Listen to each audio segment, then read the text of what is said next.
Բարև ձեզ, հարգելի հայրենակիցներ, ուրեմն ես այսօր գտնվում եմ Սասունցի Տավթի կայարանամերձ հատվածում,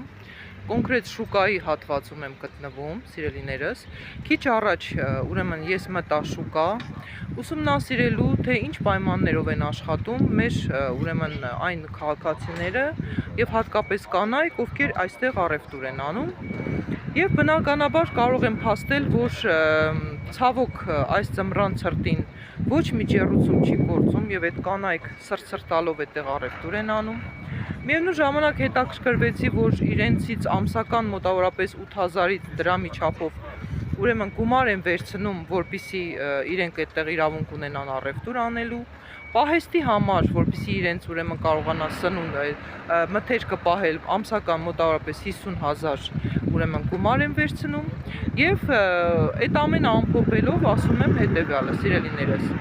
եթե վաղը մյուս օր ուրեմն Հայաստանի նոր քաղաքական մշակույթ կուսակցությունը դարձավ ղեկավարություն եւ ես դարձա ժողովրդական ղեկավար, ապա ես պատասխանատու ձևով հայտարարում եմ, որ այստեղ առևտուրը կլինի անվճար, այս շենքում առևտուր անող մարդիկ կկարողանան առանց ամսավճարի առևտուր անել, այստեղ կլինեն հավուր պատշաճի սանիտարահիգիենիկ պայմաններ, այստեղ կլինի հավուր պատշաճի ջեռուցում, այստեղ մարդկանց կտրամադրվեն պոլիէթիլենային ուրեմն տոպրակները անվճար, նույնատիպ պետական ձեռագիր կրող, համապատասխան պայմանները եւ չափանիշները ապահովված, որպեսզի մարդիկ կարողանան այստեղ նորմալ ուրեմն պայմաններով առևտուր անել։ Միևնույն ժամանակ, եթե գյուղացիները ուրեմն կգան եւ այստեղ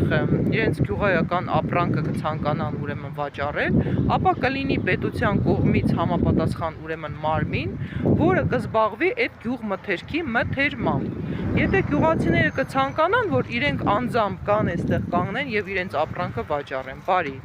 Եթե չեն ցանկանա, ապա կլինի պետության կողմից ուրեմն գյուղմթերքը մթերող համապատասխան մարմին բոլոր ուրեմն վարչական շրջաններում եւ նաեւ ասեմ, որ այսպիսի գյուղմթերքի շուկաներ կկառուցվեն բոլոր Երևան քաղաքի բոլոր վարչական շրջաններում, ինչպես նաեւ տեղի կունենա ուրեմն գների վերահսկողություն, որովհետեւ գները եւս պետք է ուրեմն հիմնավորված լինեն ցանկացած ուրեմն գյուղմթերքի համար։ Ուրեմն այսօր ես այսքանն էի ուզում ձեզ փոխանցել, սիրելի ժողովուրդ, որ ոլորտ առ ոլորտ բոլոր խնդիրներին ես անդրադառնալու եմ